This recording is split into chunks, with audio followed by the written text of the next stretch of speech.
गोष्टीच्या कट्ट्यामध्ये आज ऐकणार आहे पर्वत आणि उंदीर ही गोष्ट.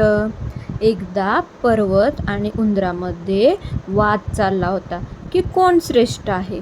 तेव्हा पर्वत म्हणाला, तू किती छोटा प्राणी आहेस, तू माझ्याहून अजिबात श्रेष्ठ नाहीस.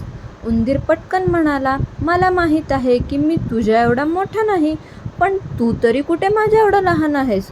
पर्वत म्हणाला, मोठ्या आकाराचे अनेक फायदे असतात. मी मोठा असल्याने आकाशात वाहणाऱ्या ढगांना अडवू शकतो. उंदीर म्हणाला, तू त्या ढगांना अडवू शकतोस, पण तुझ्या पायथ्याशी मी मोठी बिळं करतो, तेव्हा तू मला अडवू शकतोस का?